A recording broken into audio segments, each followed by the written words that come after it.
Nice. That was awesome. It was. All right. So I wrote down some things you said that would make a good title. I've got one that's just in there for fun. We'll see which one you pick as your favorite then. Oh gosh. Okay. I'm nervous. I remember being on the bus. I wrote one that just stuck in my head. Okay. Mystery Boy. Ooh. Let the readers decide. Oh. Teetering in the right place. See what the world is like.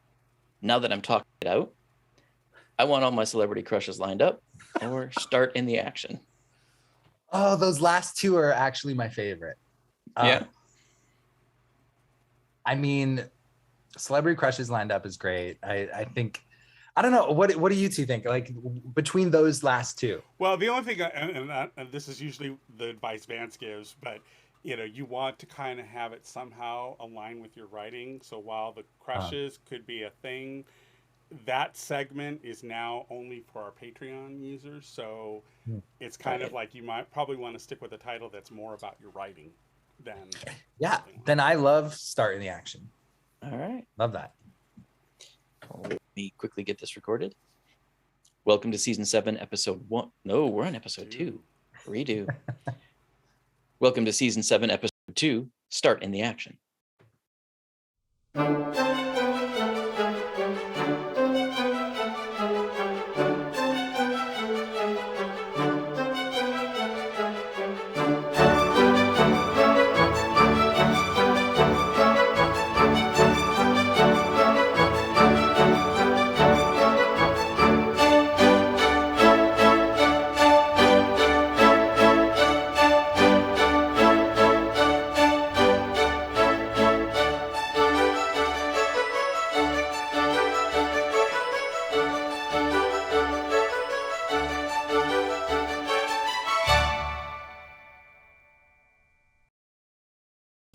This is Written on the Edge. I'm Vance Bastian with my co-host, S.A. Baz Collins. Howdy. And we're really glad you're here with us. Our guest today is Matthew R. Corr. Even though Matthew was born and raised in New England, he always knew he was a city boy. He moved to New York City at 18 to pursue his dream and never looked back. He attended the American Musical and Dramatic Academy. Wow, I stumbled over that. The American Musical and Dramatic Academy, where he earned a degree in musical theater. After years of performing on stages across the country, he is now adding author to his resume. He currently lives in Brooklyn with his boyfriend, their cat Logan, and their pug Finn. You can check out his socials to get to know him even more, but he guarantees it's mostly made up of Marvel superheroes, movies, and cute pets. Matthew, welcome to the show. Thank you for having me. Glad to be here. Our pleasure. So where did the fire start to become a storyteller? Because you tell stories in multiple mediums. Yeah. It definitely started when I was in elementary school. I remember, being on the bus and just kind of making up stories for my friends to sort of pass the time for the bus ride. And that's really that, I don't know, like it made me excited to sort of have the attention of people and to keep them entertained.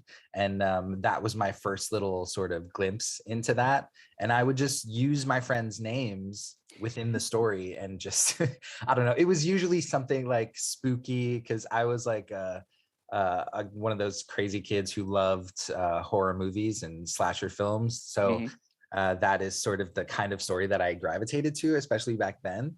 When I definitely shouldn't have been watching those types of movies, but loved them anyway. And I would just incorporate my friends' names into these little stories that I made up on the bus. And that's where it really started for me. Excellent. So after a strong career on the stage and singing, you decided to write a novel. Yeah. It's always sort of been in the back of my mind. I mean, I think a lot of people can say that. Like they always, a lot of people are like, oh, I want to write a book. Like that's one of my goals, for one of my life goals. And that was definitely the case with me as well. As I got into middle school, I started actually writing things. Instead of just telling the story, I started to actually write them down.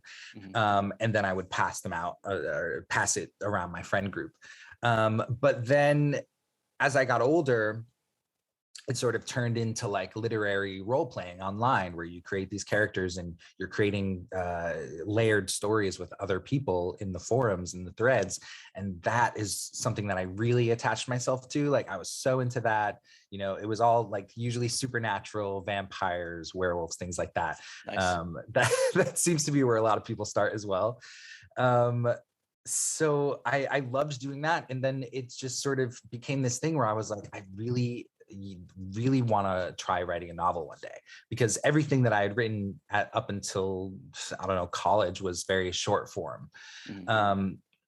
And then when I got out of college, I started writing short stories to put on my Tumblr page. That's taken it back. Wow. Tumblr, yeah. Aging myself. But that's where I would start posting short stories, and then you know, getting fuel from the reaction and the comments of people. And I wrote one that just stuck in my head, and it stayed with me for years. And I was like, I think I want to turn this short story into a sort of full-fledged thing. And then probably around 2018, that's when I really sat down and I was like, I'm gonna start putting this, you know, on screen, typing it out, and really trying to flesh it all out. And I was in it for a while, and then just, you know, stuff happens and you end up trying to like do too much too quickly, and you end up burning out. And then I just didn't touch it for years. But it still was in there, just sort of, you know, walking around. And then the pandemic was really the perfect time, because no one was doing anything. We were just sitting around. And so that's when I was like, you know what, this is the time. I'm not going to have time again like I have time now. Right. So literally every day I was typing away until this thing was finished. So you're the reason why we had this pandemic. You had to wait for those stars to align. Yeah, I mean, yes, sorry, my fault. Sorry, everyone. Just wait till MTG finds out about this and say, oh no, she can't tweet anymore. That's true. Okay. I think we're good. Ooh, ouch. So let's talk about Land on Me. That's the name of the book, by the way, people. Yeah, my debut novel is called Land on Me. It's about a high school senior named Landon who has a pretty average life. He has kind of a hard-ass conservative dad. He has a girlfriend who's in the theater department, and she's like the star of the school. But he sort of, even though he's on the football team, like he's not the most popular guy. He's not the quarterback. He's just cruising.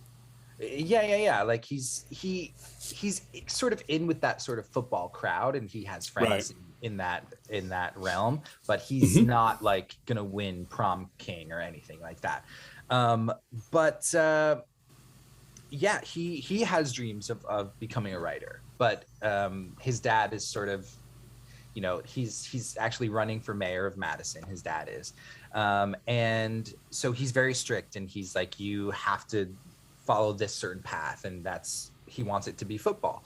But Landon is a writer, and he's very much an introvert and an overthinker, which sounds familiar to me. Yeah, his life is going pretty well until he is in class, and he just happens to look out the window and sees a shirtless man who is sort of cleaning up around the sort of front courtyard area, and Landon instantly feels all of these things that he's never felt before just looking at the sweaty back of this man, and he deems the guy mystery boy. I love that.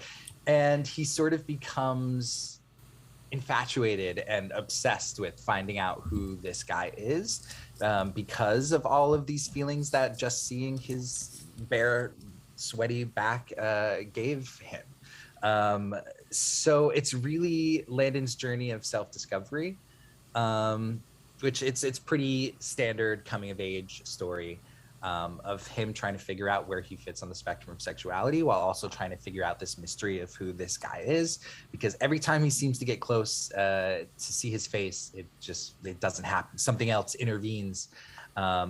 So yeah, that's sort of the gist of it. Almost like sitcom style, where he's about to see his face and like a door opens or somebody walks by.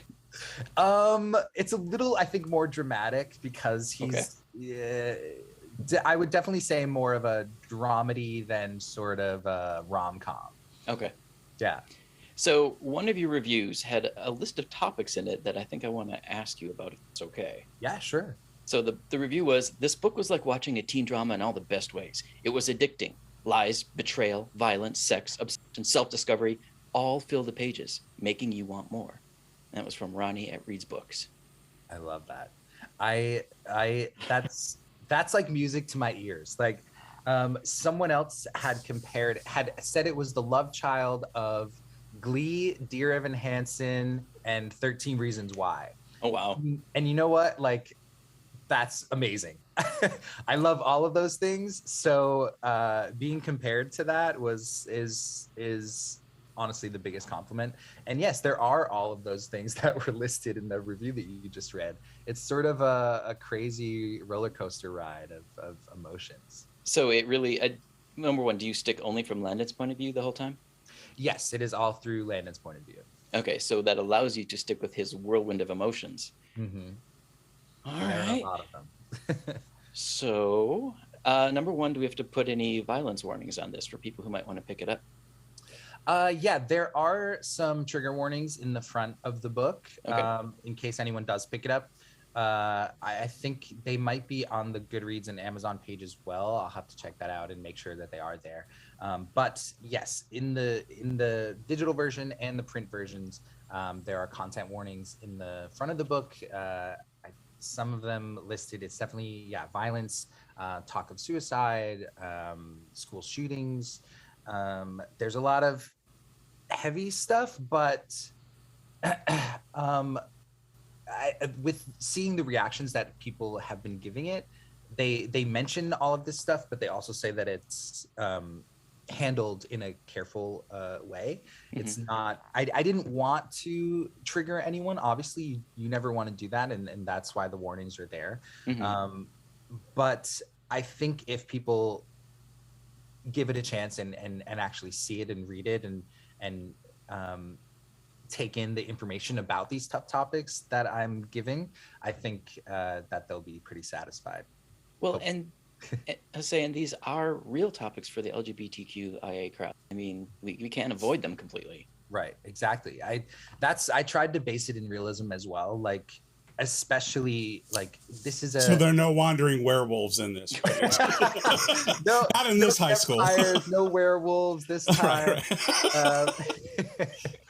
I wanted it to have this realism, and Landon is a modern day high school guy, so school shootings are just and school shooting drills, I think, are a huge part of teenage high school life now. Mm-hmm. And so I wanted to reflect those sort of things and do it in hopefully the most respectful way possible. So Landon's journey, is that where the thoughts of suicide come in? So and if we're spoiling anything, you can tell me to stop. No. I don't think it's any spoiler, but I can say that he himself doesn't have those suicidal thoughts, but okay. He is sort of in the middle of a tragedy that surrounded a suicide. Okay. And then there are other characters, side characters, his friends that talk about it as well. So it is a topic that comes up in his life often, but he himself does not have those thoughts now. Got it. Yeah. All right. Anything else we should know about the book? I don't know. It's really gay. It's really fun. It's well, you've got a high bar there, because 13 exactly. Reasons Why turned out to be the gayest high school on the planet. Right? It pushed Glee right off the map and said, "Wait, girl, we got a whole crew over here." I know. I think only Elite has another round of gay kids, That's true. I love Elite. I love Elite. I love 13 Reasons Why. Like that's the kind of stuff that I love to write. So I can't get enough of it. You're right. It's great. No, I get it because, I wrote a whole series where that's where I'm is in high school. And for me, I like perceptions. And I like the fact that you did land in as a first person point of view, because if you do things like that in third, I think you lose that dynamic of what that individual is going through from an internal process. Mm-hmm. And we see things that we want to see. We put areas of importance in the order that we want them, but it's not how everybody else sees the same situation. And I think, and because you're in that cesspool, that petri dish of high school, you have all the elements there that are ripe for that kind of, and I think that's why it resonates with people, because no matter how old you are, you went through it. It's a common experience. Right. Exactly. And we all know what that was like, so I think that's why these shows, like the old John Hughes films that dealt with that period, I think a lot of people identify with it because it's a really tumultuous, overly emotional period, because everybody's hormones are suddenly raging, and then you mix alcohol and guns and whatever, stuff's gonna happen, and I get it, I really do. I have a question for you, because one of the things I struggled with when I was writing my Angels of Mercy series is that kids are now so tied to social media and the way that that is integrated in their lives, and it's something that I think in literary we've not really had a lot of. Now people are having to write that stuff in. How did you deal with it at all in your book? And where did you say, okay, I'm going to use it, but I'm going to use it in this way so that it's not, because you see kids walking around, that's all they're doing. They're doing this, so that's really boring storytelling. So how did you figure out where the line was to do that? Yeah, the technology is definitely present in the book, especially Instagram. Because I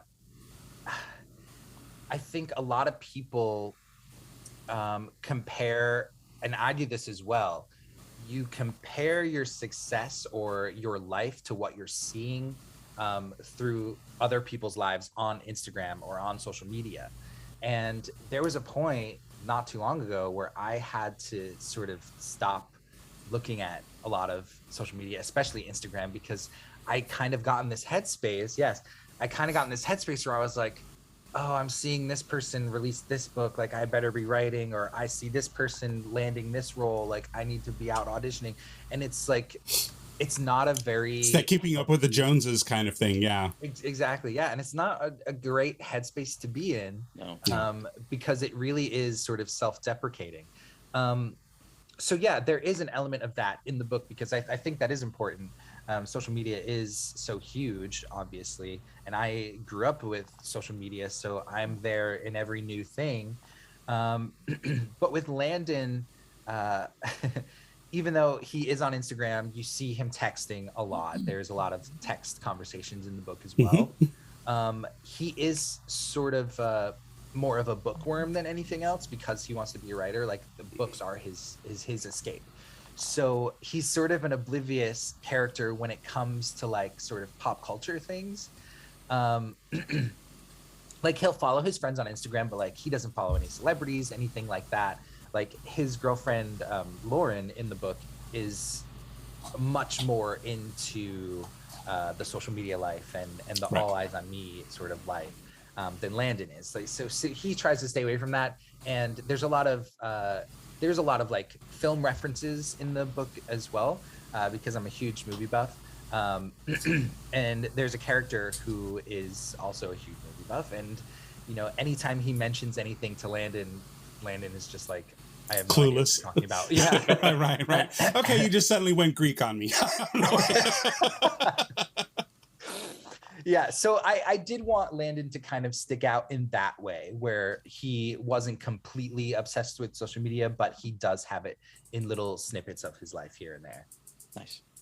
Yeah. So how did you tread the line between young adult and new adult? I'm still trying to figure that out. Which do you classify it in? I'm still trying to figure that out. Like, when I was writing it, I was like, this is new adult all the way. But it's a really fine line, I think. Like, I was trying to do the research and really trying to distinguish the difference between YA and new adult. And So the way, so in interviewing a lot of authors, there are two ways you can look at it: either the age group of the characters or the sort of age group of the topics. So with Landon being high school, that would definitely put him in YA. Right, but then But your topics. yes, but then yes. there's the Which is what Mystery kids Boy. get up to, you know. Yeah. Wait, and Yes, Mystery Boy is not a high schooler. You're right. Mystery Boy is not a high schooler. He's a little bit older by a couple of years, which then sort of puts him in sort of like the new adult category. So I think it's a weird sort of blend of both, because It's a transition. It's a You know, transition.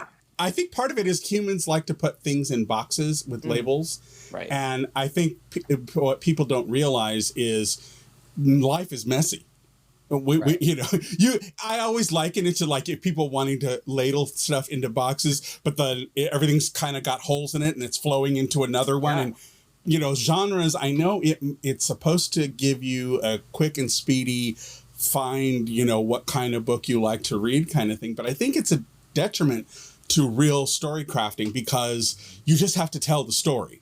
right. You know, how people categorize it or how your publisher categorizes it or whatever, and it's kind of beyond your control, but unless you're doing indie stuff. But, you know, the whole bottom line is I think people just need to accept life is messy. And I think that's why it's reflected in media. We're now seeing drama stories that also are quite comedic, where, I mean, the mashups are happening. And I think those genre lines are starting to blur more and more. And I don't know if 15 years down the road, people will be so strict in their consumption. I think media like TV and movies have started to push that whole. I mean, why would you think Bridgerton would be the success it is? It has a modern quality added on top of all the period stuff. So you've got that mashup. So is it really contemporary? Is it, you know? So I think as writers, we have to kind of grapple with that. But I think part of it is just let it go. Let the story be what it's going to be and let others decide what it is, you know? Right. I mean, that's a lot of the advice that I got from people when I was reaching out to other authors, like, and asking a lot of questions. They're just like, write the story that's in your head, write it and put it all out there. And then I got to the point where I was like, I think I'm just going to let the readers sort of determine what genre this might be, which is beyond and your I'm fine control. with that. Exactly. Yes. Yeah, I'm totally fine with that. If someone categorizes Land on Me as YA, or if someone categorizes it as new adult, there's elements of both genres in there, so I'm totally fine with whatever the reader wants to label it as. And I also find we've had a few authors that have written YA stuff explicitly, and yet our straight counterparts can get away with a lot more as YA. But the moment a queer person does it, oh, no, that's definitely new adult. You know, just the fact that you sexualize a queer person. Oh, no, now we've crossed the line. You know, I mean, that kind of thing. We've had several authors. DeSantos was one that I'm thinking of, where he wrote it was an action kind of story.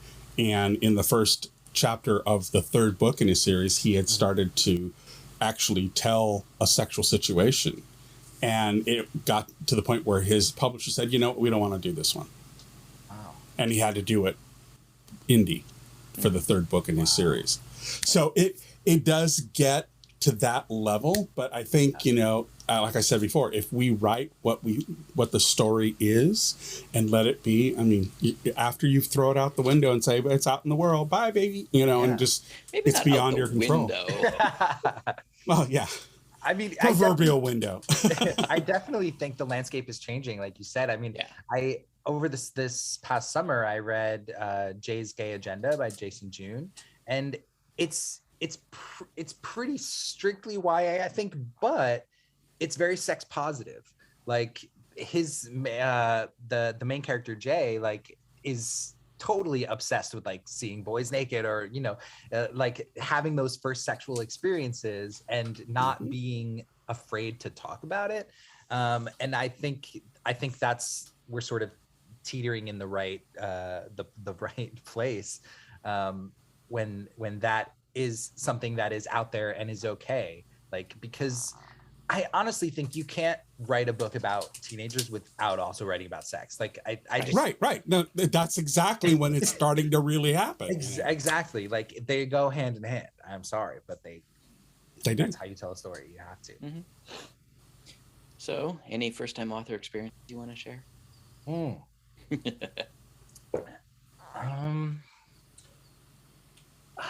I'm just surprised, I think, by the amount of people it's reaching, I guess. Because, you know, when I was writing this thing, you know, I would tell friends about it and I'd be like, hey, I think I'm trying to write this book and it's going to be a full-fledged thing. And do you want to read a chapter or two? Like, and then people don't take you seriously at first, I think. Right. They think it's just like, oh yeah, he's just doing it for fun. Like it's never going to go anywhere. Yeah, you're not being serious. Yeah. Mm-hmm. Yeah. And I really wanted to be taken seriously. And so I think it was sort of tough to breach that, especially with my friends at first. Like if I was sending them a couple chapters to check out, like they would wait 6 months before they actually read it, which is fine. I didn't want to put any pressure on anyone, but I really wanted to be taken seriously. So I did as much research as I could. I'm very research focused about, you know, the ins and outs of writing a book and the things you should avoid and the things you should do. And one of my favorite pieces of advice is start in the action. That's one of my favorite things. So I love doing that. And that's a tool that I put in the toolbox and just reaching out to other authors and just making connections. I think that's advice that I would give a new author is don't be afraid to reach out. Like I was reaching out to Jason June and Robbie Couch and in all these queer authors over Instagram or Facebook, whatever it was, just to ask questions, just to like see what that world is like through somebody else's perspective, to sort of get all of these ideas and as much information and advice as possible. So that was my biggest takeaway as a first-time author is just collecting all of these little pieces of knowledge that I could then use for myself. And have you ever got seriously? Yeah. Have you yet gotten a review from someone who's from an oppressed country?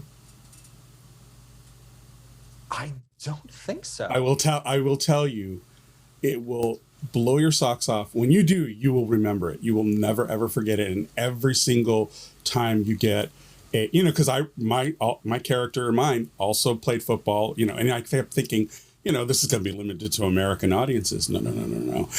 I had somebody who wrote from an oppressed country in Africa. I had one that wrote from a Slavic country that was where it was oppressed. And you would not believe, you know, because I would always think, American football, who's going to be interested in that other than Americans and maybe a few Canadians, right? But the thing is, it went beyond that. And I have to tell you, one of the biggest benefits about being a writer is when you get an email or a review from someone from one of those countries. It will warm you to the end of your toes because you realized you helped somebody with a story that you were just telling for entertainment and for, you know, for pleasure. And yet somebody absolutely needed it, you know, in their lives to help them get through the next day. You know, you know, it's really amazing. I mean, that's the beauty I'll give you as a first-time author. When you get one of those, it will mean more than any 5-star rating you ever get in your life because you found you really helped another individual in the world. Yeah, that's crazy to even fathom. Like, yeah. You're when you're especially releasing your first book, like you just don't think this many people. You think locally, really. You really think it's going to go to America. Americans are going to read it. Okay, great. And then you find out, you know, somebody from Cameroon wrote you. You're like, what? Okay, first, how did you get it? You know? Right. And even on a smaller scale, like you just think, oh, my friend or my mom is going to read this. Like my grandma is going to read this and enjoy it, whatever. Which could be terrifying too. Yes. And that'll be it. But so then when my book came out, it actually hit #1 on Amazon the first day. So because I had done the work of trying to promote it as much as possible and to get the word out there, that really blew me away. It didn't last long, but I have the screenshots. Nice. So that was a really crazy. You need to take that screenshot, make it into a T-shirt, and just be a walking promotional.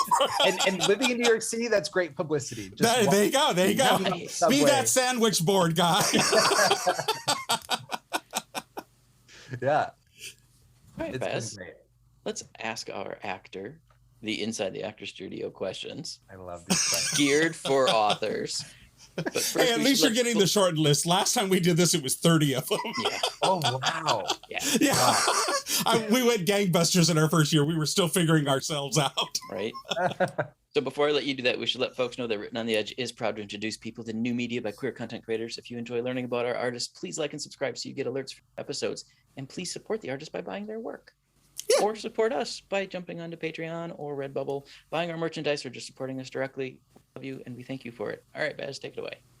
Okay, I do want to add there will be a new line of T-shirts and swag coming that I'm calling the Pride Pup series. It's groovy little dogs, a lot of Jack Russell Terriers in drag and stuff. I found that are really, really funny.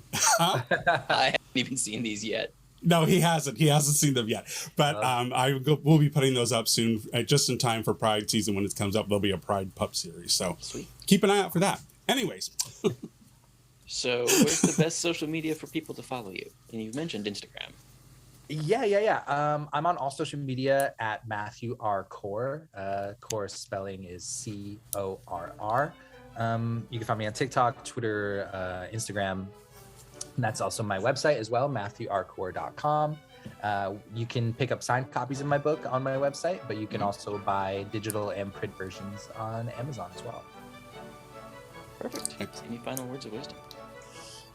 Final words of wisdom. Write the story that you want to write. Don't write it for anybody else. Get it all out there on the page before you start to edit, and start in the action. Nice. And don't wait for a pandemic to happen to get started. Don't wait for a pandemic. Don't cause a pandemic to there you go, start there your you writing go. career. We have words with your muse.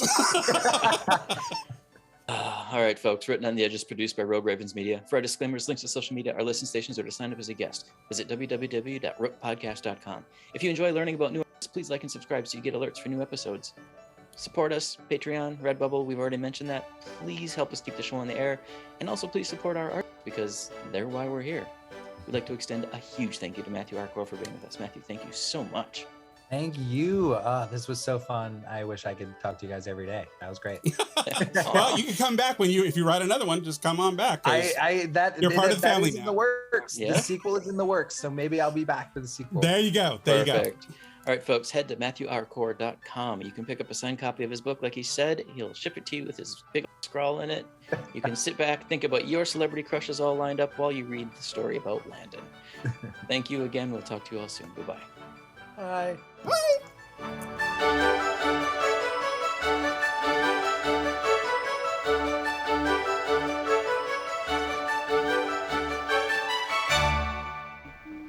Oh, what's that? Closing time. The bums rush in melody, dear.